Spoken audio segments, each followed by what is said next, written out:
Hello students. Branch की second class के अंदर आज हम पढ़ेंगे dependent branch.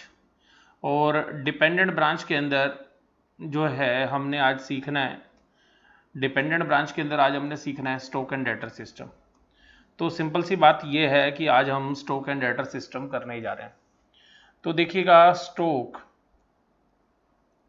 And debtor system dependent branch के अंदर आता है। डिपेंडेंट ब्रांच का मतलब होता है कि when full system of accounting, when full system of accounting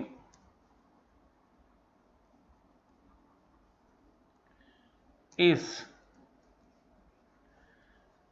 maintained by, बताइए कौन मेंटेन करेगा? सोच के बताओ, सोच के बताओ कौन करेगा? Yes, maintained by head office. यानी कि full system of accounting maintain कौन करेगा? Head office. अब इस स्टॉक एंड डेटर सिस्टम के अंदर हम करते क्या है, किस तरीके से इसकी अकाउंटिंग हम करेंगे, ये सबसे इंपॉर्टेंट विषय है।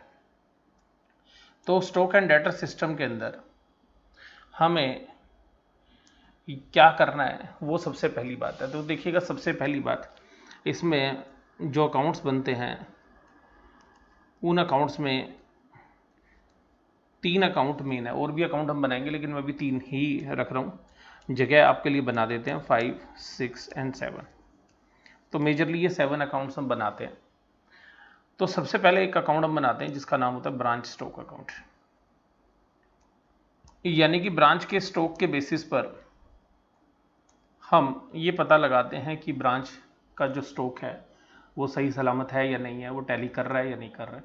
और उसी से हम ये कैलकुलेट करने की कोशिश करते हैं कि जो स्टॉक हेड ऑफिस ने ब्रांच को डिलीवर किया है उससे कितना प्रॉफिट उन्होंने जनरेट किया है। तो जो प्रॉफिट होता है वो सबसे पहला प्रॉफिट होता है ग्रॉस प्रॉफिट, जिसको आप लोग पहले भी जानते हैं। तो उस ग्रॉस प्रॉफिट को कैलकुलेट करने के लिए हम अकाउंट बनाएंगे जिसका नाम होता है ब्रांच स्टॉक एडजस्टमेंट अकाउंट। अब इसी तरीके से ग्रॉस प्रॉफिट के बाद हमें नेट प्रॉफिट भी कैलकुलेट करना है। तो नेट प्रॉफिट के लिए हम कौन सा अकाउंट बनाते हैं तो वो भी आपको ध्यान से देखना पड़ेगा। तो नेट प्रॉफिट निकालने के लिए हम बनाते हैं branch profit and loss account, branch profit and loss account. तो सिंपल सी बात ये है कि ये जो प्रॉफिट एंड लॉस अकाउंट है ये अब हमें बनाना है प्रॉफिट कैलकुलेट करने के लिए। इसके लिए हमें ब्रांच के डेटर्स की वैल्यू भी डिटरमाइन करनी पड़ेगी। तो अल्टीमेटली ब्रांच डेटर्स अकाउंट है ये, हालांकि एक मेमोरेंडम अकाउंट है, हम कुछ कैलकुलेट करने के लिए इसको बनाते हैं। तो ब्रांच डेटर्स अकाउंट। उसके अलावा कुछ और अकाउंट भी हमें ज़रूरत पड़ती है जिसके अंदर एक ब्रांच कैश अकाउंट है।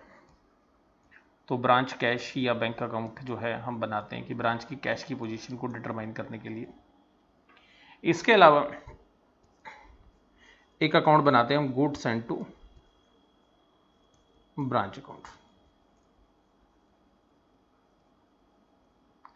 और इसके अलावा एक अकाउंट और बनाते हैं ब्रांच का जो भी सरप्लस हमारे पास है, ब्रांच सरप्लस अकाउंट। इसके अलावा भी अगर कोई और अकाउंट की जरूरत पड़ती है तो हम वो बना सकते हैं, लेकिन मेजरली यही अकाउंट हम बनाएंगे। अब बात ये आती है कि मैं पहले फोकस करूंगा इन 3 अकाउंट के ऊपर और फिर मैं फोर्थ को भी ऐड करता हुआ नजर आऊंगा थोड़ी देर में। तो देखिएगा, सबसे पहली बात क्या है कि यहाँ पे हम जब हेड ऑफिस ब्रांच को जो गुड्स ट्रांसफ़र करेगा तो जनरली वो उसको कॉस्ट प्राइस पे तो ट्रांसफ़र नहीं करेगा।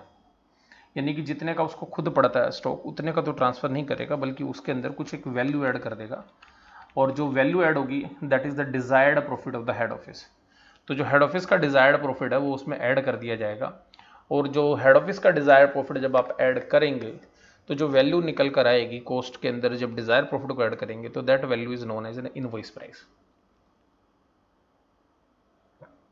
तो गुड्स जो भी ट्रांसफ़र होगा हेड ऑफिस के द्वारा ब्रांच को वो जनरली इनवॉइस प्राइस पर होगा। तो सबसे ज़्यादा जरूरी बात यह है आपके जानने के लिए कि इनवॉइस प्राइस क्या होता है। तो आइएगा, सबसे पहले बात करते हैं कि क्या होता है इनवॉइस प्राइस। तो देखिएगा, जो इनवॉइस प्राइस है, जो इनवॉइस प्राइस है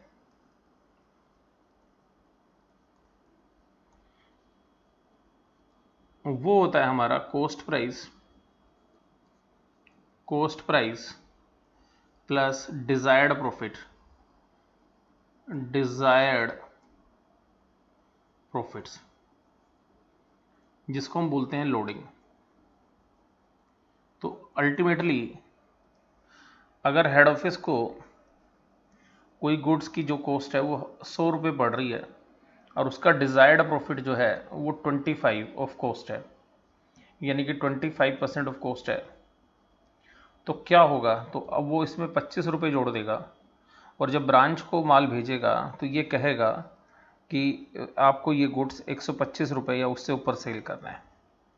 तो अल्टीमेटली कभी कभी तो ये 125 सेलिंग प्राइस भी होता है और कभी कभी ये भी कहता है हेड ऑफिस की इनवॉइस प्राइस में तुम अपना प्रॉफिट भी जोड़ लो और फिर सेल करना। तो जरूरी नहीं है कि सेलिंग प्राइस इनवॉइस प्राइस के बराबर हो, इनवॉइस प्राइस कभी कभी सेलिंग प्राइस के बराबर होती है और कभी कभी क्या होता है कि इनवॉइस प्राइस के अंदर भी एक और प्रॉफिट कंपोनेंट ऐड कर दिया जाता है। तो बेसिकली हमें इस इनवॉइस प्राइस से लेना देना है। तो यहाँ पे जो अकाउंटिंग है वो कॉस्ट और इनवॉइस के बेस पर होगी। तो देखिएगा जो सबसे पहला अकाउंट आप बनाएंगे वो कौन सा अकाउंट होगा, तो देखिएगा जो सबसे पहला अकाउंट बनेगा उस अकाउंट का नाम है ब्रांच स्टॉक अकाउंट। तो पहले अकाउंट का नाम है ब्रांच स्टॉक अकाउंट। तो देखिएगा सबसे पहले बात, बुक्स बनेंगी हेड ऑफिस की बुक्स में, ये ध्यान रखिएगा। बुक्स किसकी होंगी, बुक्स ऑफ हेड ऑफिस। तो बुक्स ध्यान से समझना है आपने, हेड ऑफिस की होंगी और हेड ऑफिस की जो बुक्स में जो अकाउंट बनेगा सबसे पहले वो बनेगा ब्रांच स्टॉक अकाउंट। और ब्रांच स्टॉक अकाउंट हमेशा इनवॉइस प्राइस पर बनता है। ये किस पर बनेगा, इनवॉइस प्राइस के ऊपर। और जब आप इसको इनवॉइस प्राइस पर बनाएंगे तो देखिएगा सबसे पहले क्या करना है कि ये रियल अकाउंट की तरह काम करेगा, तो डेबिट में बैलेंस स्टार्ट करना पड़ेगा आपको। तो सबसे पहले आप बैलेंस लिखेंगे और बैलेंस ब्रोड डाउन यानी कि शुरू का बैलेंस जो ब्रांच के पास पहले से बचा हुआ था। ये ध्यान रखनी है कि अकाउंट हमेशा इनवॉइस प्राइस पर बनेगा। इसको आप मार्क कर लीजिएगा कि ये अकाउंट किस पर बनेगा, इनवॉइस प्राइस पर। किस पर बनेगा ये अकाउंट, इनवॉइस प्राइस पर। ये आपको पता होना चाहिए किस पर बनेगा, इनवॉइस प्राइस पर, राइट। ये पॉइंट आपको हमेशा ध्यान रखना है। तो सबसे पहले हुआ बैलेंस बीडी। अब बैलेंस बीडी के बाद हम क्या करेंगे, बैलेंस बीडी के बाद हम करेंगे जो माल हेड ऑफिस ने भेजा है ब्रांच को, तो यहाँ पर जो वैल्यू डाली जाएगी वो डलेगी गुड्स सेंट टू ब्रांच। तो ये भी किसके ऊपर होगा, इनवॉइस प्राइस पे। ये भी किस पर होगा, इनवॉइस प्राइस पे। तो आप ध्यान से समझिएगा कि ये सारी चीज़ें किस पर बननी है, इनवॉइस प्राइस पे। तो ये फिगर भी आपकी इनवॉइस प्राइस पर है, ये फिगर भी आपकी इनवॉइस प्राइस पर है। तो ब्रांच के पास गोदाम में माल बढ़ गया। तो अल्टीमेटली आप इसको समझिएगा कि ब्रांच का एक तरीके से गोदाम है, जहाँ पर कि माल बढ़ने लग रहा है तो आप उसको डेबिट कर रहे हैं और अगर माल घटेगा तो आप उसको क्रेडिट करेंगे। तो ये अल्टीमेटली दो तरीके से माल जो है भेजा जाता है, जो पुराना माल था वो और जो माल भेजा हेड ऑफिस ने ब्रांच को इनवॉइस प्राइस के ऊपर। अब उसके बाद जो गुड्स है वो सेल किया जाएगा। तो सेल कैश हो सकती है या क्रेडिट हो सकती है। तो जब ब्रांच सेल करेगी तो यहाँ पर ब्रांच का कैश अकाउंट क्रेडिट हो जाएगा अगर वो कैश सेल्स करेगी। तो अगर वो कौन सी सेल करेगी, कैश सेल्स, तो कैश सेल्स से क्रेडिट हो जाएगा। उसके बाद अगर हम बात करें कि अगर वो क्रेडिट सेल करेगी तो क्या होगा, क्रेडिट सेल से भी माल तो घटेगा ही गोदाम के अंदर, तो ब्रांच डेटर्स अकाउंट, तो ये जो क्रेडिट सेल्स है इससे भी घट जाएगा। इसके बाद अगर आप देखिएगा तो यहाँ पर एक और आइटम आएगा जिससे भी ये घटेगा और वो आइटम है एबनॉर्मल लॉस। कि अगर ब्रांच में एबनॉर्मल लॉस हो जाए, यानी कि loss by fire, loss by theft, यानी कि कोई भी एक्सीडेंट से जो लॉस होता है या चोरी से जो लॉस होता है उसको एबनॉर्मल लॉस बोलते हैं। इसमें आपको लॉस बाय फायर बोल सकता है, लॉस पिलफ्रेज बोल सकता है, लॉस बाय थेफ्ट बोल सकता है। इसी तरीके से अगर कोई नॉर्मल लीकेज वगैरह की वजह से लॉस होता है तो उस लॉस को बोलते हैं नॉर्मल लॉस, उसको बोलते हैं नॉर्मल लॉस। उसके बाद अगर आप माल वापस कर देते हैं, गुड्स सेंट टू ब्रांच, यानी कि जो हेड ऑफिस को माल वापस मिल जाता है, रिटर्न हो जाता है, जो ब्रांच वापस कर देती है किसको, हेड ऑफिस को, तो उसको यहाँ पे डालते हैं आप। तो अल्टीमेटली आपको एक बात समझ में आ गई कि यहाँ पे जो माल बढ़ रहा है तो इधर और माल घट रहा है तो इधर, लेकिन ऐसा नहीं है, इसके अलावा कुछ और एंट्रीज भी हमारे को करनी होती है, तो उनको देखिएगा। तो ये जो ट्रांजेक्शन्स हैं ये भी इनवॉइस प्राइस पर होती हैं, ये ट्रांजेक्शन भी आपकी इनवॉइस प्राइस पर होती है, ये भी आपकी इनवॉइस प्राइस पर होती है। ये देखिएगा इनवॉइस से ऊपर भी हो सकती है, नीचे भी हो सकती है, इसका हमें नहीं पता, क्योंकि ब्रांच कैसे माल को बेच रहा है उसकी इन्फॉर्मेशन जनरली इनवॉइस प्राइस पर ही सेल होती है, लेकिन अगर कभी इससे ज़्यादा या कम भी हो सकते हैं। अगर ज़्यादा पे अगर होती है तो सरप्लस आ जाता है और कम पे होती है तो डेफिसिट आ जाते हैं, तो वो भी हम आगे चल के बात करेंगे। उसके बाद देखिएगा यहाँ पर अगर हम बात करना आगे बढ़े हैं तो आपको ये बात तो पता चल गई कि ये इस तरीके से एक अकाउंट बन रहा है और उस अकाउंट का closing balance by balance sheet रहेगा। लेकिन इस बैलेंस शीट के अंदर आपको एक बात ध्यान रखनी है कि कभी कभी डेटर्स भी गुड्स को रिटर्न कर देते हैं, यानी कि जिनको क्रेडिट सेल की थी वो भी गुड्स को रिटर्न कर दें, तो अल्टीमेटली रिवर्स एंट्री हो जाती है। तो branch debtors account debit, branch debtors account, branch stock account debit to branch debtors. और इसके अंदर इसका मतलब क्या है कि गुड्स जो है रिटर्न किया गया है by debtors to branch office.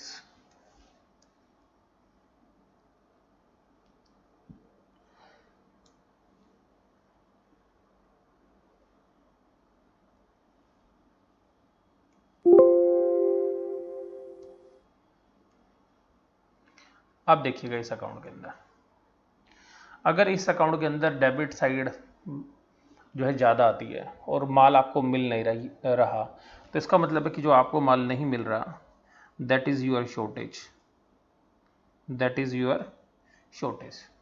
तो ये जो शॉर्टेज है ये ध्यान से समझनी है, ये आपकी बैलेंसिंग फिगर आएगी। लेकिन अगर बैलेंसिंग फिगर इधर आती है तो ये सरप्लस हो जाएगा।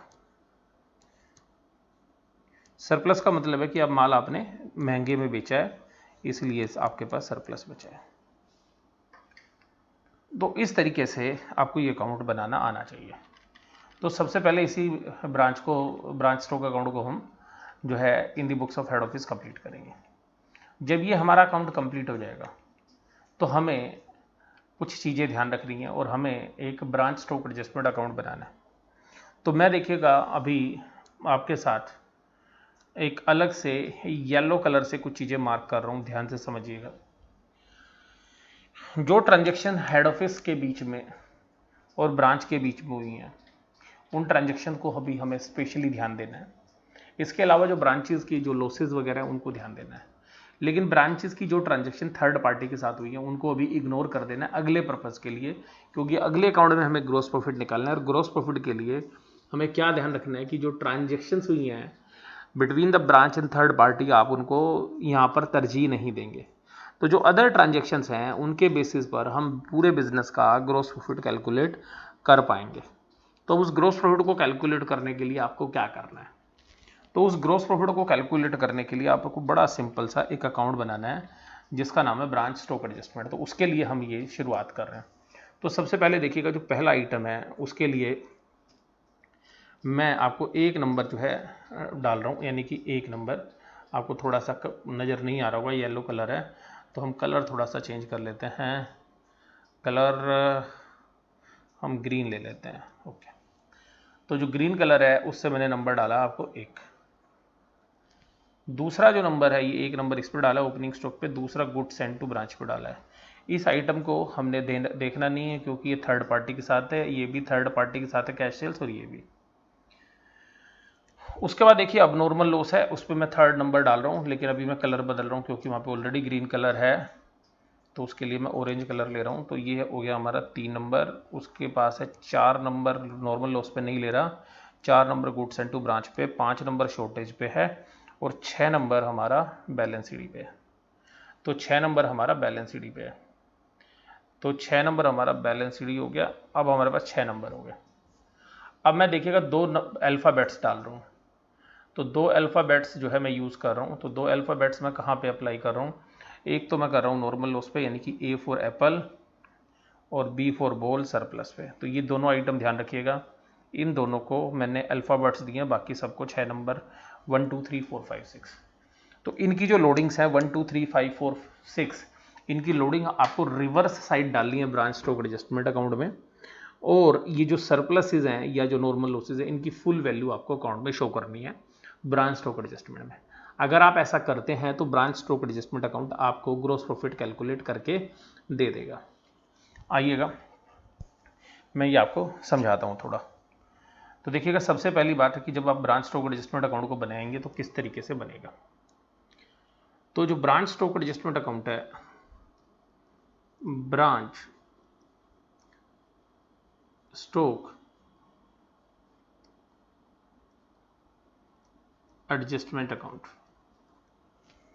देखिएगा जो 1 नंबर पर आइटम लिखा हुआ था वो ब्रांच स्टॉक लिखा हुआ था, 2 नंबर पर लिखा हुआ था goods and to branch, 3 number वाले आइटम, 4 नंबर वाले आइटम, 5 नंबर वाले आइटम और 6 नंबर वाले आइटम क्रेडिट साइड लिखे थे। तो इनकी जो कोरस्पॉन्डिंग एंट्री है वो मैं लिखने जा रहा हूँ। देखिएगा, सबसे पहले बैलेंस बी डी लिखा था, वो ओपनिंग स्टॉक था ब्रांच का, तो यहाँ पर एंट्री आ जाएगी by branch stock reserve account, यानी कि उस पर जो भी एक्स्ट्रा पैसे लोडिंग के थे वही हमने डाल दिए, यानी कि दैट इज अवर प्रॉफिट, यानी कि जो शुरू का माल था उस पर जो भी प्रॉफिट आना था वो इस साल आना था। इसी तरीके से जो माल हमने भेजा है, गुड्स सेंट टू ब्रांच, तो जो माल हमने ब्रांच को भेजा है उसके अंदर जो लोडिंग है, क्योंकि ये बुक्स हेड ऑफिस की बन रही है ध्यान रखिएगा, तो उसकी लोडिंग आप यहाँ पे दिखा देंगे। तीसरी बात क्या है कि जो शॉर्टेज आ रही है, जो गुड्स एंड टू ब्रांच है, उन सब की एंट्री आनी है। तो देखिए जो अबनॉर्मल लॉस था हमारा, क्या था, एबनॉर्मल लॉस, उसकी कॉस्ट आपको यहाँ शो करनी है। इसी तरीके से जो शॉर्टेज आ रही थी, शॉर्टेज भी अबनॉर्मल लॉस की तरह ट्रीट होती है, तो उसकी कॉस्ट उसकी लोडिंग यहाँ पे शो करनी है। क्या शो करना है, उसकी लोडिंग शो करनी है यहाँ पे। तो जो आइटम हमारे थे उनकी हमने लोडिंग यहाँ पे शो करनी है, लोडिंग, और इसकी भी लोडिंग। इसी तरीके से जो गुड्स एंड टू ब्रांच था उसकी भी जो लोडिंग है वो यहाँ पे आ जाएगी, goods and to branch account, तो उसकी लोडिंग भी आप यहाँ शो कर देंगे। और उसके अलावा जो क्लोजिंग स्टॉक था उसकी लोडिंग, तो उसको लिखेंगे ब्रांच स्टॉक रिजर्व। तो आपने देखिएगा जो थर्ड पार्टी के साथ ट्रांजेक्शन थी उन ट्रांजेक्शन को छोड़ दें तो बाकी ट्रांजेक्शन्स की लोडिंग दिखानी है।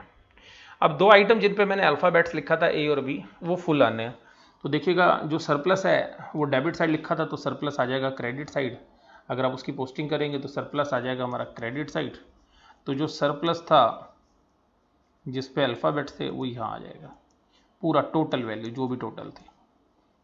और इसी तरीके से जो हमारा नॉर्मल लॉस था, that is deduction of GP, तो इसलिए नॉर्मल लॉस भी पूरा आएगा क्योंकि वो पूरे के पूरे जीपी को कम करता है। उसके बाद अगर इस अकाउंट की क्रेडिट साइड ज़्यादा आती है तो हमारे पास ग्रॉस प्रॉफिट आ जाता है, और डेबिट साइड ज़्यादा आती है तो ग्रॉस लॉस आ जाता है। तो हम यहाँ पर जो बैलेंसिंग फिगर है वो निकालते हैं, दैट इज ग्रॉस प्रॉफिट, और ये बैलेंसिंग फिगर हो गया।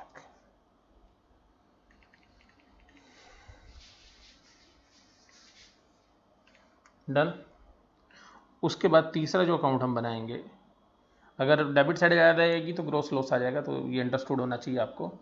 अब देखिएगा, अब तीसरा जो अकाउंट हम बनाएंगे वो बनाएंगे branch profit and loss account. तो प्रॉफिट एंड लॉस अकाउंट आप पहले से जानते हैं, सब लोगों को पता होता है। तो देखिएगा यहाँ पे आप डालेंगे अपना ग्रॉस प्रॉफिट, ये जो भी ग्रॉस प्रॉफिट, अगर लॉस आया होगा तो दूसरी साइड शिफ्ट हो जाएगा, तो यहाँ पे हम डालेंगे ग्रॉस प्रॉफिट। और इस ग्रॉस प्रॉफिट के सामने हमारे होंगे खर्चे, तो जो खर्चे यानी कि एक्सपेंसेस, यानी कि जो भी हमारे इनडायरेक्ट एक्सपेंसेस होंगे ब्रांच के, वो सब यहाँ डालेंगे। इसके अलावा जो ब्रांच के लॉसेज हैं यानी कि बैड डेब्ट्स हैं वो भी डालेंगे। बैंक ने कोई डिस्काउंट अलाउड किए हैं तो वो भी यहाँ ही आएंगे। और आपने देखा था कि एक अबनॉर्मल लॉस और शॉर्टेज थी, तो जो अबनॉर्मल लॉस की जो टोटल कॉस्ट है वो यहीं पर शो होगी, यानी कि जो अबनॉर्मल लॉस की टोटल कॉस्ट थी वो यहीं पे शो होगी, यानी कि एबनॉर्मल लॉस की जो कॉस्ट वैल्यू आएगी वो यहीं आएगी, और साथ में शॉर्टेज की कॉस्ट वैल्यू भी यहीं आएगी। अगर शॉर्टेज की बात करें तो शॉर्टेज की कॉस्ट भी यहीं आएगी। लेकिन अगर कोई इंश्योरेंस क्लेम मिल गया तो इंश्योरेंस क्लेम आप क्रेडिट साइड शो करेंगे, और इसी तरीके से आपकी कोई भी मिसलेनियस रिसिप्ट्स हो गई या मिसलेनियस इनकम्स हो गई तो वो भी क्रेडिट साइड आएंगी। और अगर आपकी क्रेडिट साइड का टोटल ज़्यादा है तो आपके पास जो वैल्यू निकल कर आएगी that will be the net profit, और नेट प्रॉफिट जो भी होगा वो हेड ऑफिस के प्रॉफिट एंड लॉस में ट्रांसफ़र कर देंगे। Transfer to head office profit and loss account, जिसको हम जनरल प्रॉफिट एंड लॉस भी बोल सकते हैं, transfer to head office profit and loss account. तो इस तरीके से ये 3 अकाउंट हैं जिन पे आपको मास्टरी करनी है, और बाकी जो अकाउंट्स हैं वो इजी हैं, उनमें कुछ ज़्यादा है नहीं, तो बड़े इजीली वो हो सकता है। तो एक बार आप पूरा स्क्रीन पे शुरू से देख लीजिए, और अगर आपने अपनी कॉपी में लिखा है तो अपनी कॉपी को देख लीजिएगा। तो इस तरीके से आपको ये पूरी अकाउंटिंग करनी है।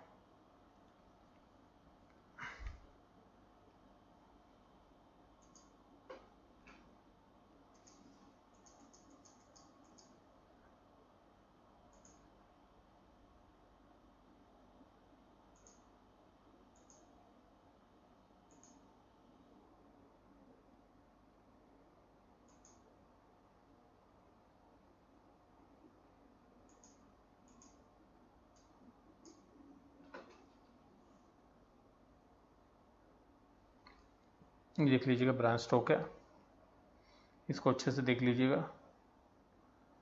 फिर देखिएगा हमारा ब्रांच स्टॉक एडजस्टमेंट अकाउंट है। फिर देखिएगा तीसरा हमारा branch profit and loss account है। अगर ये नोट भी नहीं किया तो नोट कर लीजिएगा आराम से।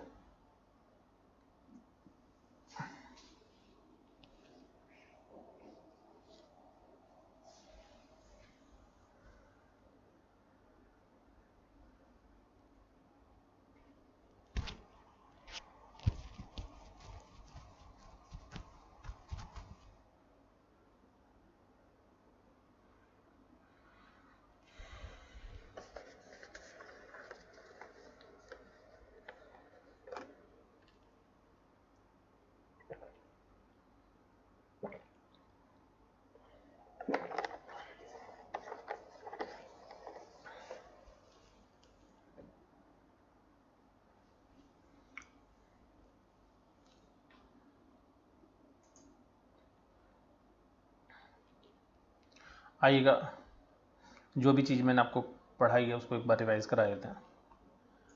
तो देखिएगा सबसे पहली बात कि हमने आज जो मेथड पढ़ा है उस मेथड का नाम है स्टॉक एंड डेटर सिस्टम, जो कि डिपेंडेंट ब्रांच की कैटेगरी में आता है। उसके बाद देखिएगा डिपेंडेंट ब्रांच क्या होती है। When full system of accounting is maintained by the head office. Independent branch क्या होती है, ध्यान से देखिएगा। Independent branch when full system of accounting is maintained by the head office and branch office। when the full system of accounting is maintained by the head office, तो head office maintain करता है, branch office अपने routine में information collect करके किसको भेजता है, head office को देता है। तो जनरली अकाउंटिंग हेड ऑफिस करता है, लेकिन जो इन्फॉर्मेशंस हैं उनको कलेक्शन का काम जो है वो ब्रांच का है, क्योंकि जो अपनी पर्सनल इन्फॉर्मेशन है सेल वगैरह की, एक्सपेंसेस की, वो हेड ऑफिस ही को जो है देने के लिए ब्रांच बाध्य होगा, तो ब्रांच को वो इन्फॉर्मेशन देनी पड़ेगी। तो दूसरी बात मैंने आपके साथ बात की कि जो है इनवॉइस प्राइस क्या होता है। तो इनवॉइस प्राइस के लिए कॉस्ट प्राइस है, और हेड ऑफिस जो है एक अपना डिजायर्ड प्रॉफिट लोडिंग के रूप में जो है जोड़ देता है इसके अंदर, जिसको डिजायर्ड प्रॉफिट है, and that desired profit may be based on the cost और may be based on the sales. तो ये परसेंटेज जो है सेल पे भी हो सकती है, परसेंटेज किसकी भी हो सकती है, सेल की भी हो सकती है। सेल जनरली इनवॉइस प्राइस के लिए यूज़ होता है, या कॉस्ट की हो सकती है। तो जो भी परसेंटेज होगी उसके हिसाब से हम काम करेंगे। अब बुक्स ऑफ हेड ऑफिस में सबसे पहला अकाउंट बनेगा ब्रांच स्टॉक अकाउंट। तो ब्रांच स्टॉक अकाउंट देखिएगा कैसे बनाते हैं। सबसे पहले balance BD, goods send to branch. उसके बाद जो कैश सेल्स हो जाएगी तो ब्रांच कैश अकाउंट, यानी कि जो कैश सेल्स होगी उसके लिए। क्रेडिट सेल्स के लिए बाय ब्रांच डेटर अकाउंट। उसके बाद एबनॉर्मल लॉस होंगे, यानी कि लॉस इन ट्रांजिट हो जाए, abnormal loss, loss by fire, इस तरीके के लॉस। फिर नॉर्मल लॉस। उसके बाद गुड्स सेंड टू ब्रांच, यानी कि जो return by the branch to the head office है ये उसके लिए है। और उसके बाद शॉर्टेज, अगर कोई भी माल नहीं मिल रहा है हमारे को, गायब है, तो बैलेंसिंग फिगर, और अगर ज़्यादा आ रहा है तो बैलेंसिंग फिगर सरप्लस के रूप में आ जाएगी। और इसके बाद क्लोजिंग स्टॉक। अगर ये तभी निकालनी है सरप्लस या डेफिसिट जब क्लोजिंग स्टॉक की वैल्यू आपको दे रखी हो। अगर बाकी इन्फॉर्मेशन नहीं दे रखी है तो फिर इसका मतलब है कि क्लोजिंग स्टॉक की वैल्यू आपने निकालनी है। तो आप देखिएगा इन 3 ट्रांजेक्शन्स को आप जो है लोडिंग में नहीं डालेंगे और बाकी पे सब पे नंबर डले हुए हैं 1 2 और इस पे देखिएगा 3 नंबर है, इस पे बी अल्फ़ाबेट्स लगे हुए हैं तो ये दोनों अल्फ़ाबेट्स वाले आइटम्स हैं।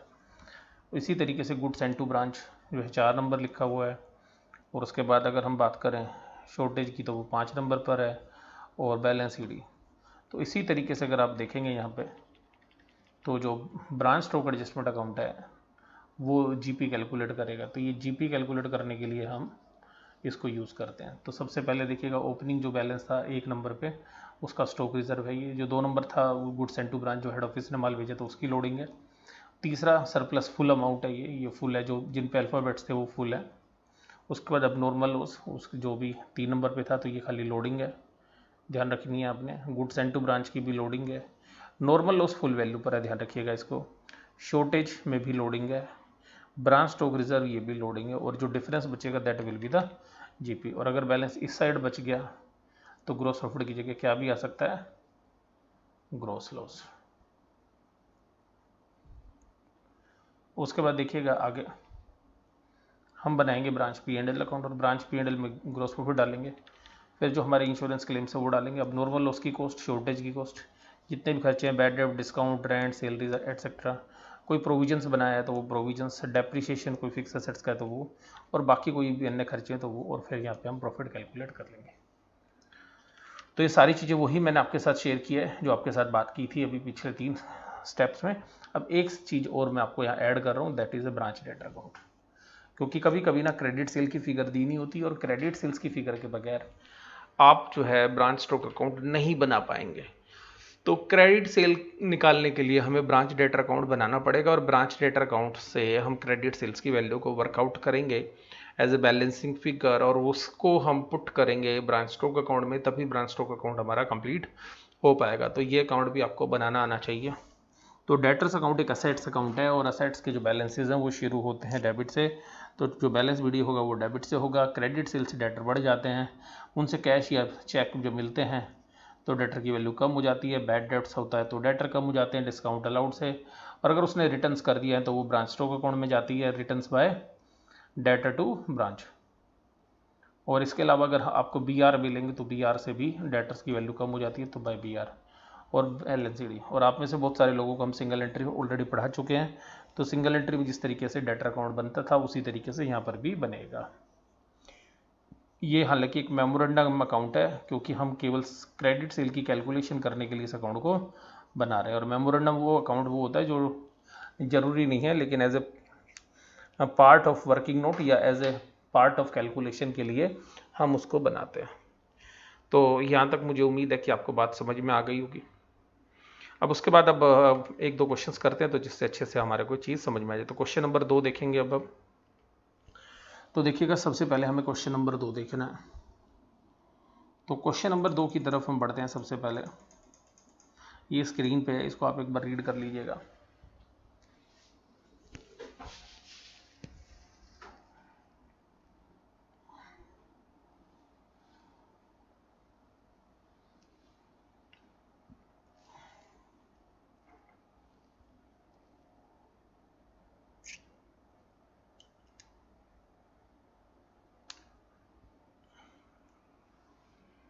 तो जो क्वेश्चन नंबर 2 है देखिएगा क्या कह रहा है क्वेश्चन नंबर 2। क्वेश्चन नंबर 2 कह रहा है डिपेंडेंट ब्रांच का क्वेश्चन है, कोई दिक्कत ही नहीं है।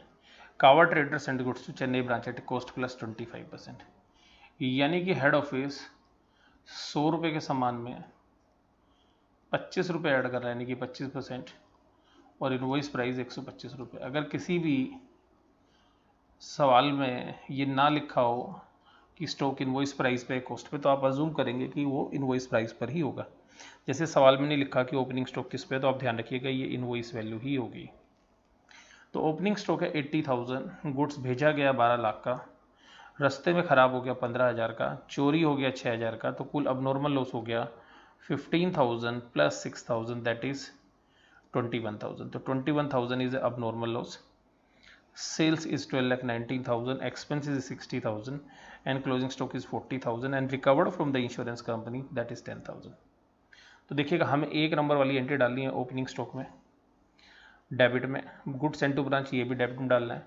अब नॉर्मल लॉस क्रेडिट में डाल देना है 15 + 6। 4 नंबर सेल्स क्रेडिट में डाल देनी है स्टॉक में, एक्सपेंसेस आना नहीं है, और 5 नंबर क्लोजिंग स्टॉक अकाउंट में। अब 2 आइटम बच गए हैं, 2 आइटम दूसरी जगह यूज होंगे। तो आइएगा अब इस सवाल को देखते हैं। देखिएगा सबसे पहले हमारे पास जो इन्फॉर्मेशन थी, हमने सबसे पहले ओपनिंग स्टॉक डाला, फिर गुड्स एंड टू ब्रांच डाला। अब नॉर्मल लॉस 15 + 6 डाल दिया 21, सेल्स डाली 12,90,000, बैलेंस शीट निकाला 40,000। टोटल करके देखा दोनों साइड टोटल सेम आ रहा है। इट मीन्स ना तो कोई सरप्लस है ना कोई डेफिसिट है, दोनों इन्फॉर्मेशन बराबर है। अब हमें डालनी है इनकी लोडिंग्स, तो हमने 1 नंबर की लोडिंग डालनी है 80,000। तो 80,000 की लोडिंग होगी क्या, क्योंकि 25 रुपये की चीज़ में 100 रुपये की चीज़ में 25 जोड़ चुके हैं, तो 25/125, यानी कि ये जो वैल्यू है इनवॉइस प्राइस, क्योंकि 100 में अगर आप 25 रुपये जोड़ दें तो 125 रुपये हो जाते हैं, और इनवॉइस प्राइस 125 रुपये के बराबर होता है, और हमें लोडिंग चाहिए 25 रुपये वाली। तो 80,000 divided by 125 multiply 25 that is 16,000। और ऐसे ही सभी आइटम्स की लोडिंग आप कैलकुलेट करेंगे 25/125 इस क्वेश्चन के अंदर। तो देखिएगा जो 12 लाख की इन्फॉर्मेशन है, तो 12 लाख पे 25/125 करेंगे। अब नॉर्मल लॉस पे उसी तरीके से करेंगे। पिलफ्रेज ये टोटल सेल्स को आपने इग्नोर मार देना है, और बैलेंस शीट में तो 4 आइटम्स की आपने लोडिंग डालनी है।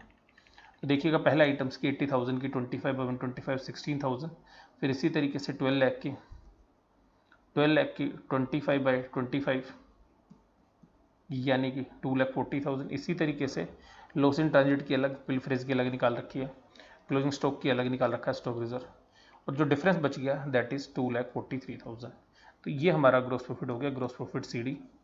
अब इस ग्रॉस प्रॉफिट को आप कहाँ ट्रांसफर कर देंगे, इस ग्रॉस प्रॉफिट को ट्रांसफर कर देंगे आप प्रॉफिट एंड लॉस अकाउंट में। तो प्रॉफिट एंड लॉस के क्रेडिट साइड में इसको लिखेंगे बाय ग्रॉस प्रॉफिट 243,800। इंश्योरेंस से जो क्लेम मिला दैट इज 10,000। अब जो हमारे लॉसेज हुए थे उन लॉसेज की वैल्यू 21,000 टोटल लॉस था, उसमें से 4,200 लोडिंग थी जो ऊपर वाले अकाउंट में आ गई थी। ये देखिएगा ये 4,200 ये है दोनों का टोटल। तो 4,200 तो आपने ग्रॉस प्रॉफिट के अगेंस्ट एडजस्ट कर दी, और बाकी आपने अपना लॉस मान लिया P&L के अगेंस्ट में।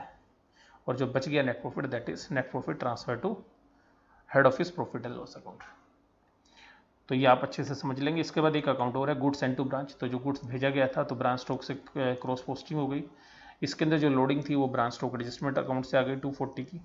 तो एक एंट्री ब्रांच स्टॉक एडजस्टमेंट से आ गई, एक ब्रांच स्टॉक से आ गई। जो डिफरेंस बचता है उसको हमने कहाँ से भेजा होगा, परचेज अकाउंट से या हेड ऑफिस के ट्रेडिंग अकाउंट का जो खरीदा हुआ माल था उसमें से हो गया। तो या तो आप हेड ऑफिस ट्रेडिंग अकाउंट डालेंगे या हेड ऑफिस की परचेज अकाउंट डालेंगे, और ये बैलेंसिंग फिगर निकलेगी आपकी जो भी यहाँ पर आप कैलकुलेट करेंगे। तो ये उम्मीद है मुझे कि ये आपको अच्छे से समझ में आ गया होगा। एक बार देख लीजिए, फिर भी एक बार करके देख लीजिएगा जो कैलकुलेशंस हैं। अभी 2 मिनट रुकते हैं हम यहीं पे। ये ब्रांच स्टॉक अकाउंट था, किस तरीके से बना है देखिए। सबसे मेन ब्रांच स्टॉक एडजस्टमेंट है, इसको देख लीजिए आप अच्छे से।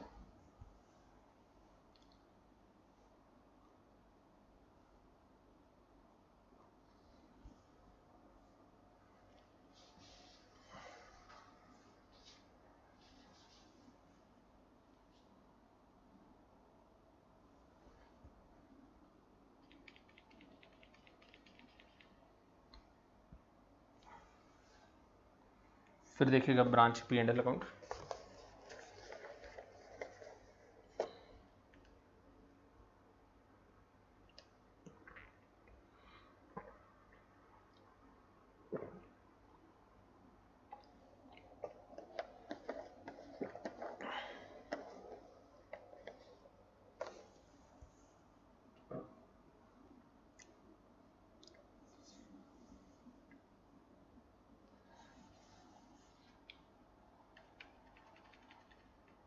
उसका देखिए गुड्स एंड टू ब्रांच। और अब हम करेंगे क्वेश्चन नंबर 1।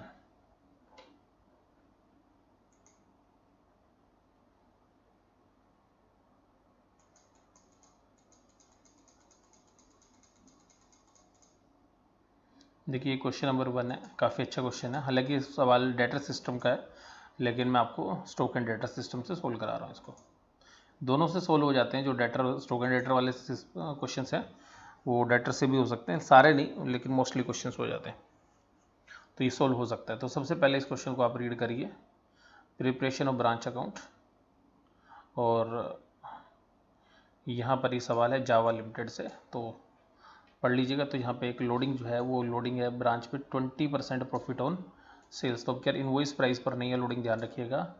लोडिंग हमारी किस पर है, प्रॉफिट पर, यानी कि 100 रुपये का माल बेचेंगे तो उस पर 20 रुपये का प्रॉफिट है, यानी कि जो 80 रुपये वाला माल है वो 100 रुपये में भेजा है हेड ऑफिस ने, यानी कि जो माल 100 रुपये का बेचते हैं उस पर 20 रुपये का प्रॉफिट आपको है।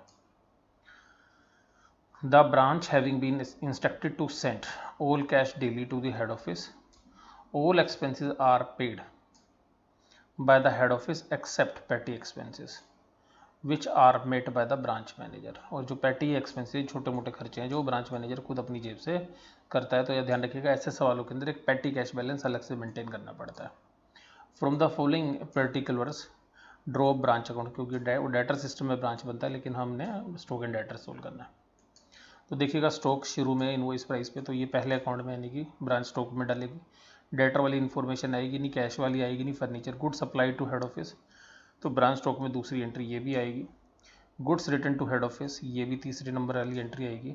गुड्स रिटर्न बाय डेटर, ये भी एंट्री आएगी। 4 कैश रिसीव्ड फ्रॉम डेटर नहीं आएगी। चौथी के बाद 5वीं कैश सेल्स की एंट्री भी आएगी। छठी क्रेडिट सेल की एंट्री भी आएगी। डेटर अकाउंट डिस्काउंट अलाउड नहीं आएगा, एक्सपेंसेस नहीं आएंगे स्टॉक अकाउंट में, पेटी एक्सपेंस। और स्टॉक अकाउंट में एक और लास्ट वाली एंट्री है। स्टॉक तो कितने नंबर तक हो गए थे हम, 6-7 नंबर। तो ये 7 एंट्री हमने ब्रांच स्टॉक अकाउंट में डाल ली है। तो सबसे पहले हम इन 7 एंट्री से ब्रांच स्टॉक अकाउंट बनाएंगे। तो सबसे पहला हमारा फोकस होता है ब्रांच स्टॉक। अब हमारे पास क्रेडिट सेल है तो ठीक है, नहीं तो डेटर अकाउंट ही बनाना पड़ता है। Yes, credit sales is already given, तो that's why debtor account is not required. तो डेटर बनाने की जरूरत नहीं पड़ेगी क्योंकि ऑलरेडी हमारे पास क्रेडिट सेल है। तो मुझे उम्मीद है कि आपको ये पता चल गया कि अभी हम कौन सी फिगर को लेंगे। फिर दूसरे अकाउंट के अंदर जो दूसरी वैल्यूज़ हैं उनको भी हम यहाँ पे लेते हुए नजर आएंगे। तो देखिएगा, तो ये सवाल है हमारा क्वेश्चन नंबर 1। अब सबसे पहली बात, मैंने जो 7 आइटम बताए थे वो उनको मैं लिख रहा हूँ। तो पहले balance BD debit side, goods send to branch second, branch debtor तीसरा जो रिटर्न्स किया था, क्योंकि अगर रिटर्न डेटर कर रहा है तो ब्रांच ऑफिस के पास गोदाम में माल बढ़ेगा, इसलिए डेबिट आएगा, ध्यान रखिएगा। चौथी एंट्री उसने जो कैश सेल्स की थी। जो 5वीं एंट्री जो उसने डेटर्स को जो सेल की थी। छठी एंट्री गुड्स रिटर्न कर दिया था ब्रांच ने हेड ऑफिस को। और 7वीं एंट्री बैलेंस शीट, ये 7वीं नंबर एंट्री नीचे लिखनी है, ध्यान रखिएगा। 7वीं नंबर एंट्री ये नीचे लिखी जाती है, शॉर्टेज ऊपर आती है, ठीक है। तो 7 नंबर एंट्री, तो जब हम इस पूरे अकाउंट को बनाएंगे तो सारी एंट्री अगर डालने के बाद अगर कोई भी बैलेंस बचेगा, या तो डेबिट बचेगा या क्रेडिट बचेगा। तो इस सवाल के अंदर हमारा जो बैलेंस बच रहा है वो जो है डेबिट साइड ज़्यादा होने की वजह से बच रहा है, और डेबिट साइड ज़्यादा होने की वजह से जो अमाउंट बच रहा है वो 480 है, और ये 480 जो है शॉर्टेज है, ये बैलेंसिंग फिगर करके हमने निकाला है, राइट। अब हमारा अगला पर्पज़ है कि जिसकी हम लोडिंग निकालते हैं, तो हम 1 नंबर की लोडिंग निकालेंगे, 2 की निकालेंगे, और ये थर्ड पार्टी के साथ ट्रांजेक्शन है तो इसकी नहीं निकालेंगे। ये भी थर्ड पार्टी के साथ है, इसकी नहीं निकालेंगे। ये भी थर्ड पार्टी के साथ है, नहीं निकालेंगे। ये 6 नंबर की निकलेगी, 3 नंबर गुड्स रिटर्न किया है, 4 नंबर बैलेंस की भी निकलेगी, हालांकि नीचे दिखाना है, और 5 नंबर शॉर्टेज की भी। तो इन 5 आइटम्स की लोडिंग दिखाएंगे, और जो कंप्लीट जो फुल वैल्यू दिखाई जाती है वो नॉर्मल लॉस होती हैं या सरप्लस होती हैं, तो वो दोनों फिगर्स हैं ही नहीं यहाँ पे, तो उनकी चिंता करने की जरूरत आपको नहीं है। तो अब इन 5 आइटम्स की, ये जो बच गए हमारे 7 में से 5, तो इन 5 आइटम्स की अब लोडिंग दिखाएंगे। तो देखिएगा सबसे पहले यहाँ पे जो लोडिंग है इसकी, ये 15,000, तो इसकी लोडिंग कैसे निकालेंगे। इस बार 20/100 ही करना पड़ेगा, 20/120 नहीं करना है, तो 20/100 यानी कि 3000। इसी तरीके से 80,000 की निकालेंगे, 80,000 की 80,000 इंटू 20% यानी कि 16,000। और इसी तरीके से इन आइटम्स की 3 नंबर की, 4 नंबर की और शॉर्टेज की। तो देखिएगा यहाँ पर अब इनकी लोडिंग हमने निकाली। Goods return to head office जो हमने किया उसकी, तो इसको ऐसे goods send to branch account से डालते हैं, शॉर्टेज की और ब्रांच स्टॉक की। और ये साइड का जो है ये 2 आइटम पहले डाल चुके, इस साइड का टोटल ज़्यादा आएगा तो ग्रॉस प्रॉफिट, उसको बोलेंगे ग्रॉस प्रॉफिट सीडी। अब इस ग्रॉस प्रॉफिट सीडी के अंदर जो ग्रॉस प्रॉफिट सीडी है हमारा, तो इस ग्रॉस प्रॉफिट सीडी को बीडी कर देंगे, और ग्रॉस प्रॉफिट सीडी से बीडी करने के बाद हमने क्या करना है, जो डेप्रिसिएशन है फर्नीचर का, तो अब देखिएगा वो सवाल पे आना पड़ेगा कि जो फर्नीचर है उस पर डेप्रिसिएशन लगाना पड़ेगा। तो यहाँ पे 1/1/2004 पे थी इन्फॉर्मेशन, और लास्ट की इन्फॉर्मेशन देखिएगा 6 महीने की है, साल की ध्यान रखना है। तो ये 31/12/2004, तो पूरे साल भर की इन्फॉर्मेशन है। तो आपको देखिएगा फर्नीचर पर डेप्रिसिएशन लगाना है 10%। तो फर्नीचर का 10% डेप्रिसिएशन 120 रुपये, वो हमारा खर्चा होगा। तो यहाँ पे देखिए तो 120 रुपये वो खर्चा हो गया। डिस्काउंट अलाउड किया है, रेंट, सैलरी, स्टेशनरी सब दे रखी है। शॉर्टेज 480 थी, 96 उसमें जो है लोडिंग डाली हुई थी, तो बाकी हमारा खर्चा है, ये हमारा खर्चा हो गया। उस वक्त पैटी एक्सपेंसेस 280 जो ब्रांच मैनेजर ने की, और बाकी जो प्रॉफिट है transfer to head office profit and loss account. तो यहीं तक हमने वैसे तो बनाना था, लेकिन अगर आप डेटर अकाउंट बनाना चाहें तो बना सकते हैं। ओपनिंग बैलेंस है 9000, ब्रांच के स्टॉक जो क्रेडिट सेल की है वो दी हुई थी सवाल में, राइट। और ब्रांच स्टॉक जो रिटर्न किया है ब्रांच स्टॉक अकाउंट में चला गया। डिस्काउंट अलाउड दिया हुआ है, बैलेंस शीट दिया हुआ है। तो जो बैलेंसिंग फिगर है वो कितना कैश आपने कलेक्ट किया डेटर से वो निकल आएगी। और अगर ये वाला दे दिया हो बैलेंस शीट दे दे तो ये निकाल लेते हैं, अगर ये कैश दे देगा तो बैलेंस शीट पूछ सकता है आपसे। और अगर सब कुछ दे दिया तो अल्टीमेटली फिर वो क्रेडिट सेल आपसे पूछेगा। और पैटी कैश का बैलेंस था 400, जिसमें से पैटी एक्सपेंस हो गए 280, तो बाकी जो बचा हुआ है दैट इज़ 120। इसी तरीके से फर्नीचर की बात करेंगे तो फर्नीचर 1200 रुपये था, डेप्रिसिएशन लगा 120, वैल्यू बच गई 1080। तो ये बात आपको समझ में आ गई होगी, ऐसी मैं उम्मीद कर रहा हूँ। अब मैं एक अगला क्वेश्चन कर रहा हूँ, ये थोड़ा काफ़ी अच्छा क्वेश्चन भी है, काफ़ी इंटरेस्टिंग क्वेश्चन भी है और इम्पोर्टेंट क्वेश्चन भी है, तो आप इसको इम्पोर्टेंट मार्क भी कर लीजिएगा।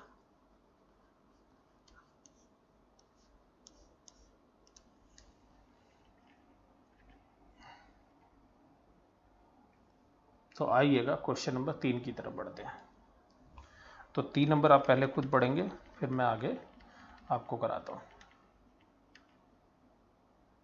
आपको यहाँ पे इम्पोर्टेंट लिखा हुआ भी नजर आ रहा होगा।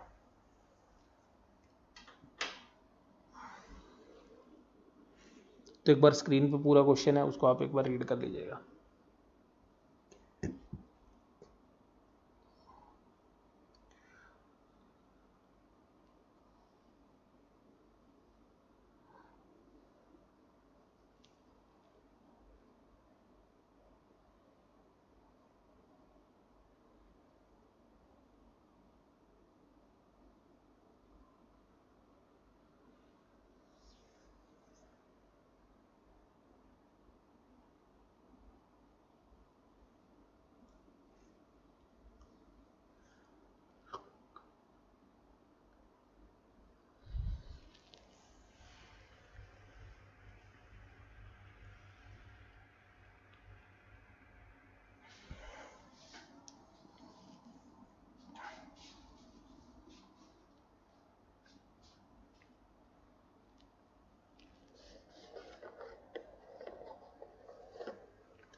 तो देखिएगा स्टॉक एंड डेटर सिस्टम का ये सवाल जो आपके सामने है।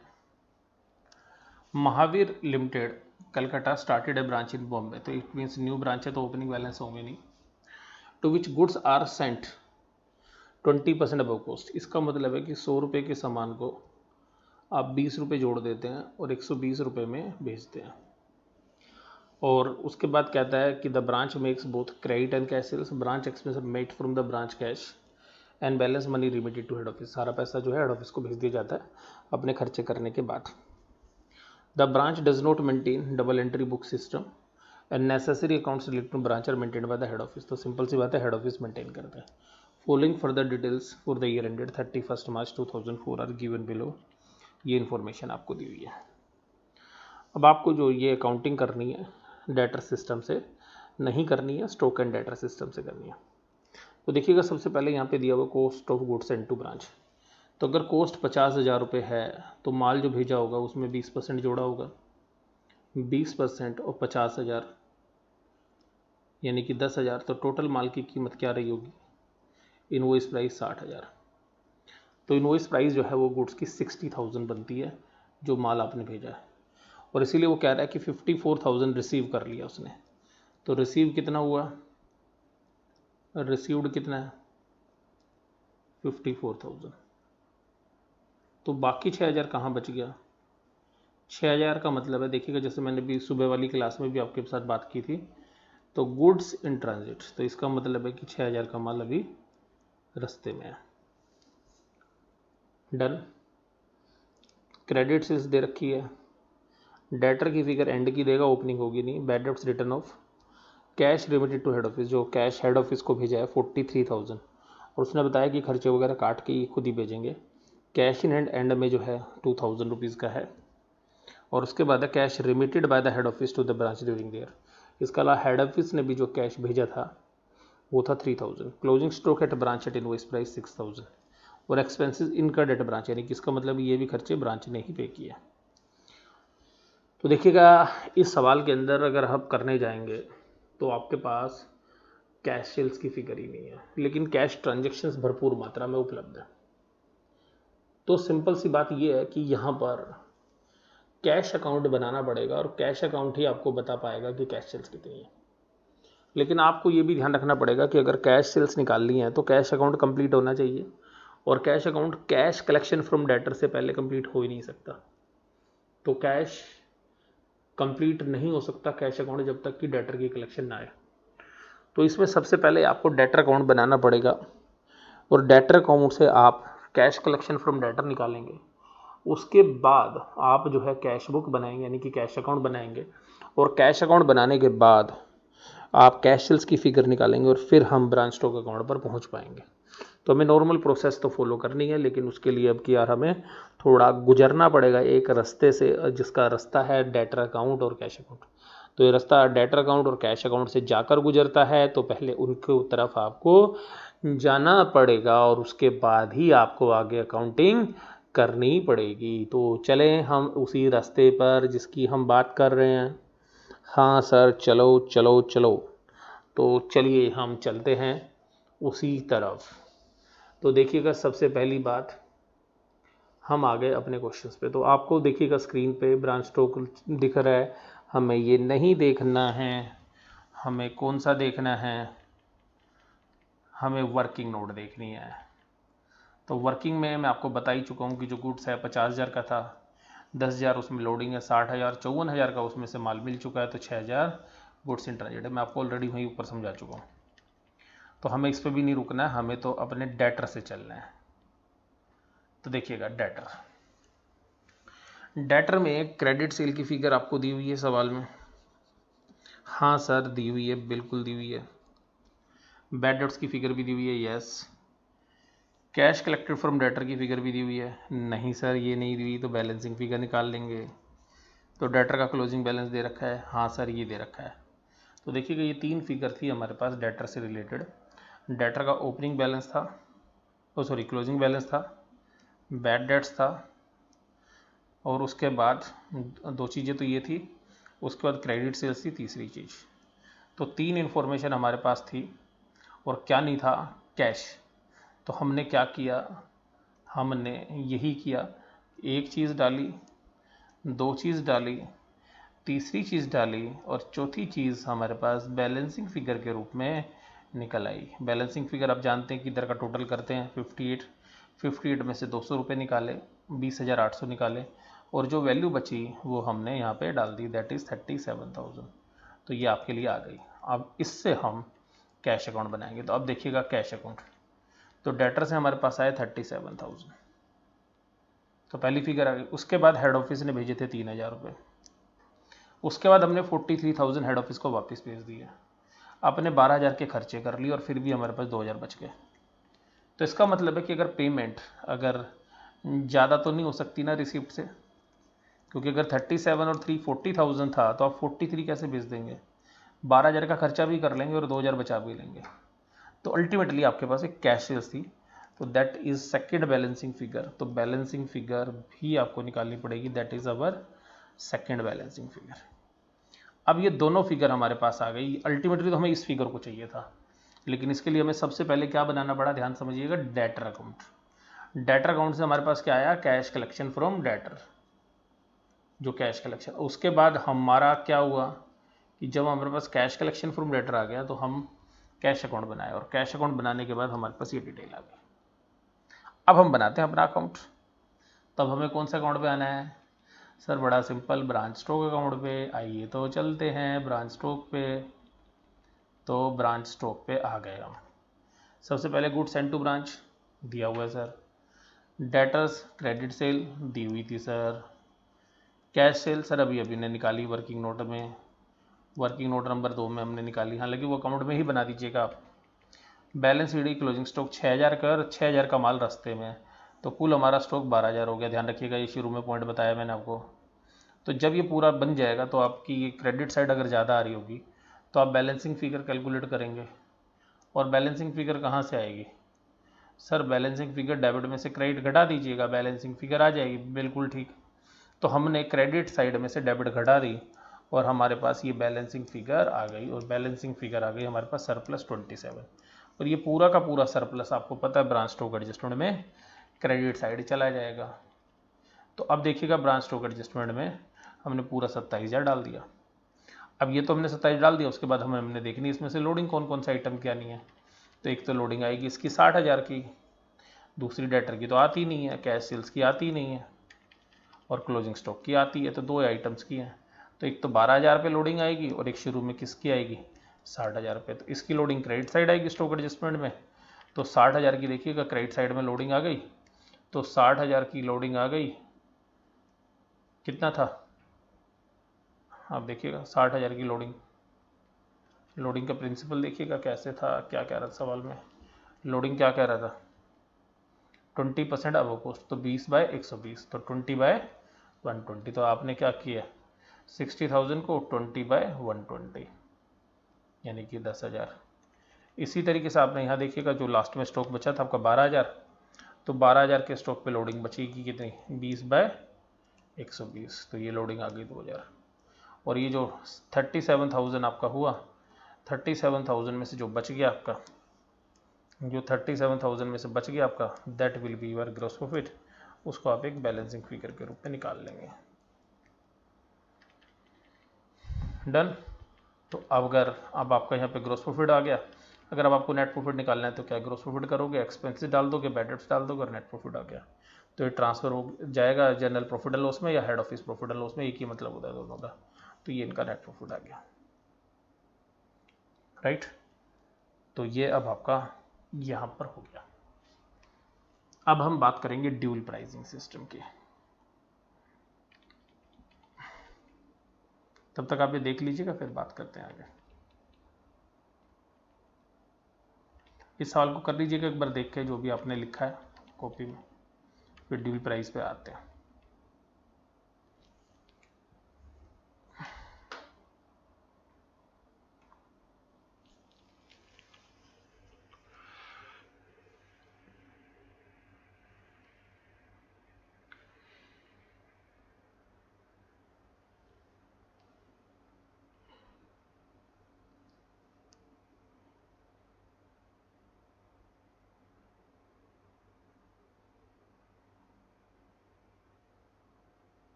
देखिएगा अब हम बात करेंगे ड्यूल प्राइस सिस्टम की।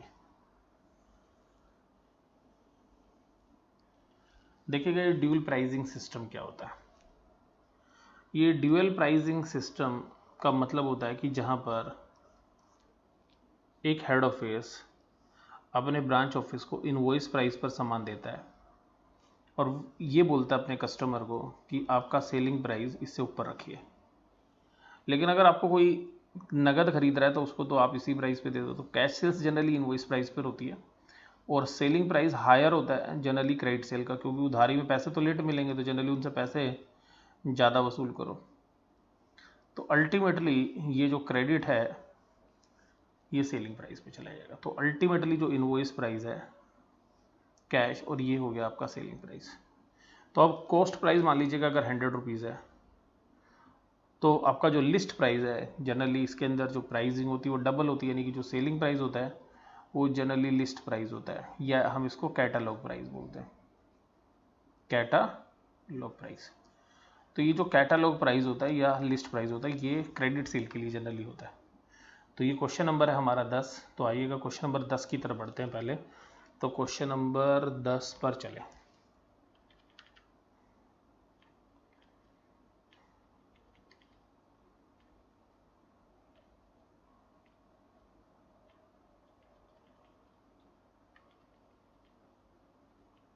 एक बार इस सवाल को देख लीजिएगा, आपको इससे आइडिया लग जाएगा। ये क्वेश्चन भी इंपॉर्टेंट है, मार्क कर लीजिएगा इसको।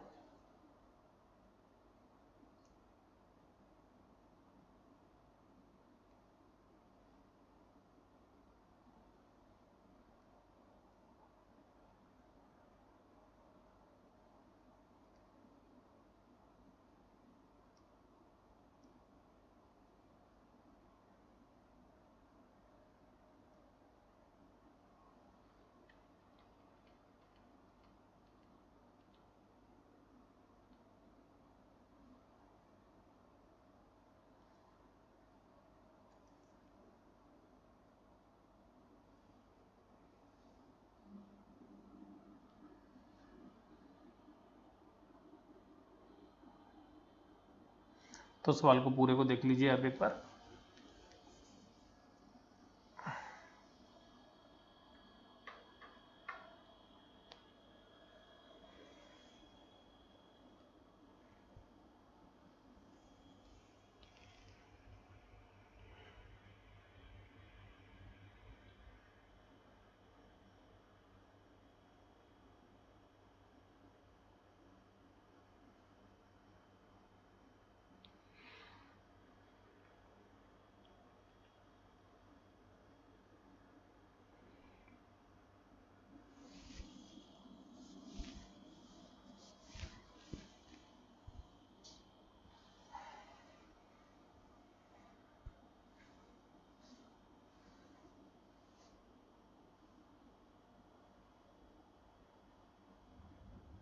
हेलो, हाँ जी, तो करें, स्टार्ट करें।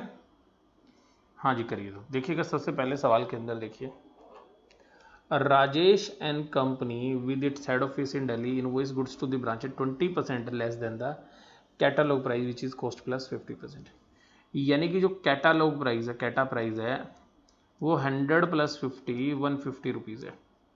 यानी कि क्रेडिट सेल्स आपको 150 में करनी है, और जो इनवॉइस प्राइस है that is 20% below catalogue price. तो इस 150 में से 20% घटा दो 20% ऑफ 150, दैट इज 120।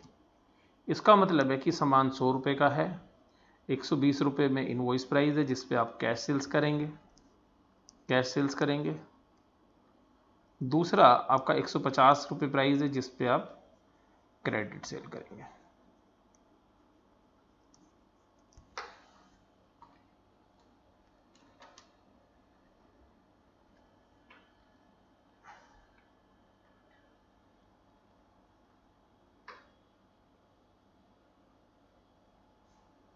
चलें, करें, स्टार्ट करें। आप देखिएगा स्टॉक एट इनवॉइस प्राइस 12,000 रुपये, goods received from head office. देखिएगा जब रिसीव्ड होता है तो आपको सेंट में गुड्स इन ट्रांजिट की वैल्यू ध्यान रखनी चाहिए। अगर कभी भी सवाल में गुड्स इन ट्रांजिट है तो ये ध्यान रखना पड़ेगा कि आपको कि माल जो भेजा है वो ज़्यादा होगा।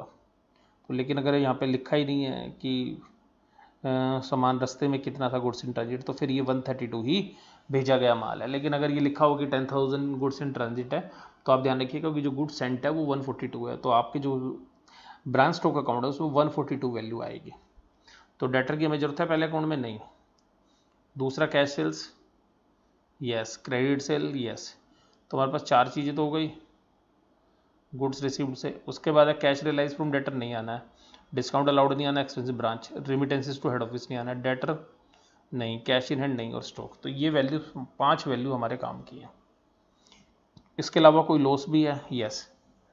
It is reported that the part of stock at the branch was lost by fire during the year whose value is to be ascertain. इसका मतलब है कि साफ साफ बता दिया कि एक अब नॉर्मल लॉस है, उसको आपको कैलकुलेट करना है। और कहता है कि डिस्काउंट देते हैं अपने कस्टमर को, provision should be made for discount to be allowed on the debtors on 31/3/2007 on the basis of the years trends of prompt payment. Prompt payment का मतलब है जो लोग टाइमली पेमेंट करते हैं उनको आप कुछ डिस्काउंट देते हैं, वो डिस्काउंट आपको आगे भी देना है, तो वो डिस्काउंट की परसेंटेज आपने लेनी है और जो बाकी जो डेटर बचे हैं उनके ऊपर भी उतना ही डिस्काउंट आपने देना है। तो देखिएगा यहाँ पे आपको सारी बात समझ में आ रही होगी, ऐसा मैं उम्मीद करता हूँ कि जो भी क्वेश्चन अभी तक मैंने पढ़ा है क्वेश्चन वो वहाँ तक समझ में आ गया होगा आपको। आइएगा तो देखिएगा, मैं आपके साथ बात कर चुका था 100 रुपये की चीज़ है, 150 रुपये आपका कैटलॉग प्राइस है जिस पे क्रेडिट सेल करेंगे और 20% उसमें से आप घटा देंगे यानी कि 30 रुपये 120। तो 100 कैश प्राइस है, 120 इनवॉइस प्राइस है जिस पे कैश सेल्स करेंगे और 150 रुपये हमारी कौन सी प्राइस है इसके भी ऊपर जिस पर हम क्रेडिट सेल करेंगे। तो इस पे हमने क्या करना है, क्रेडिट सेल्स करनी है। तो आइएगा अब आगे बढ़ते हैं। अब हमारे पास अकाउंट है ब्रांच स्टॉक अकाउंट।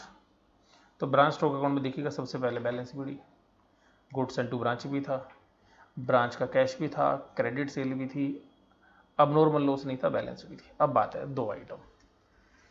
अब हमारे को दो आइटम्स नहीं है, ना तो हमारे पास सरप्लस है और ना ही अब नॉर्मल लॉस है।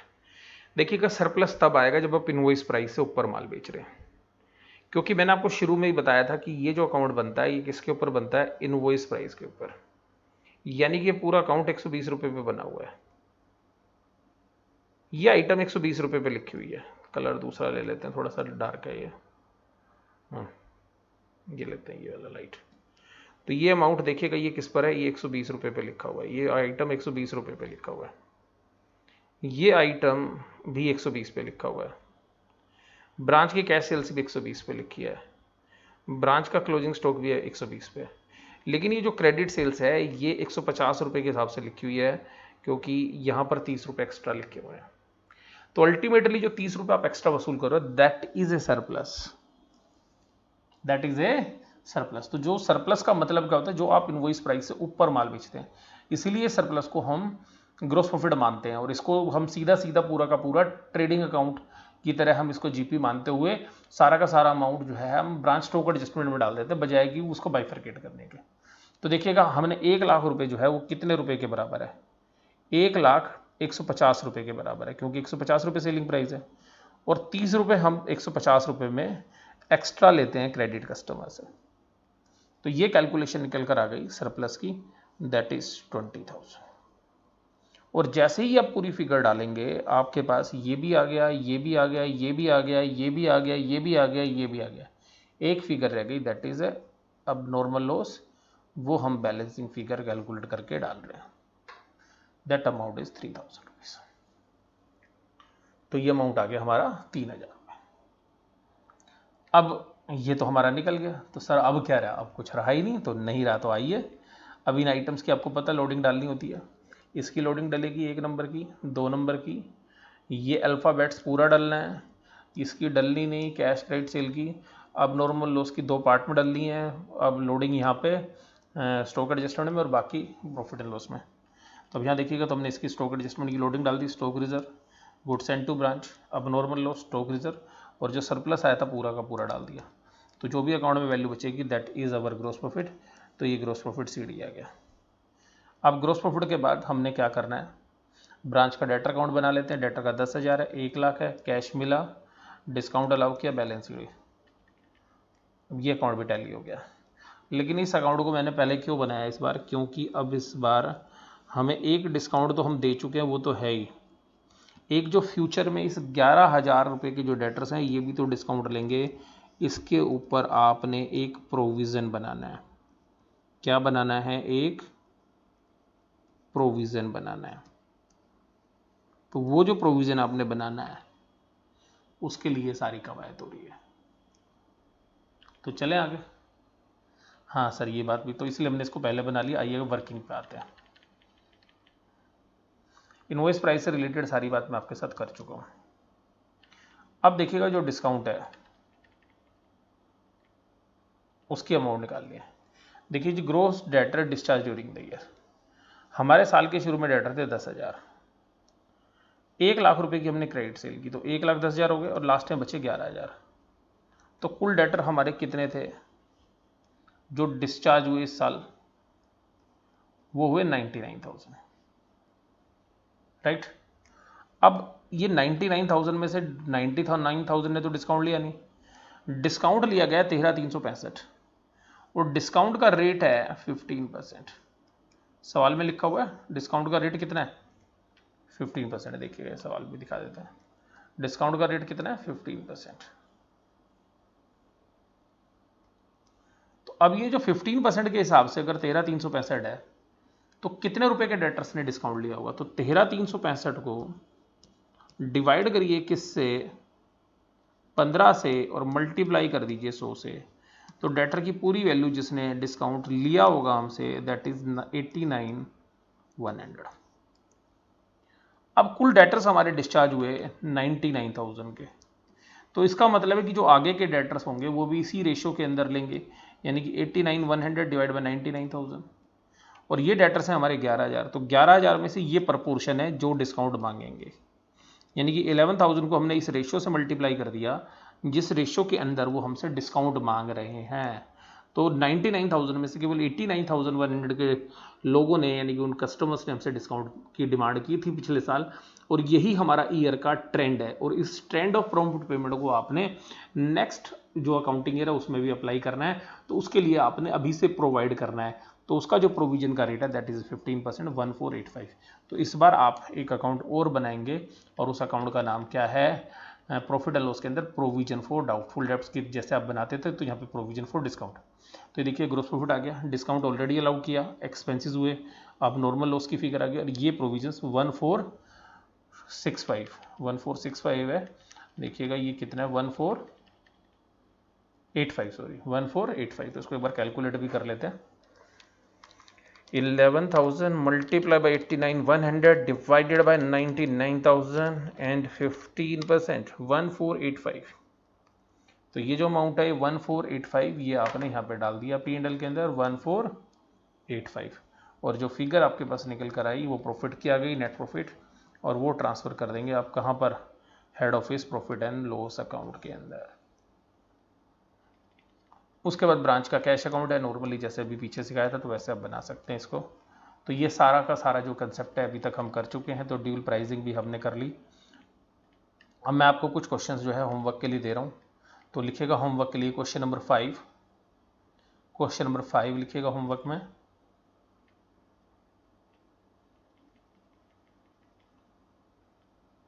फाइव और 6 लिखिएगा होमवर्क में, 5, 6।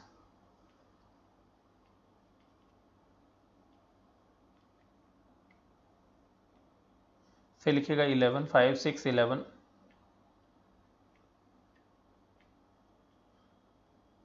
फिर 13 लिखिएगा, 5, 6, 11, 13।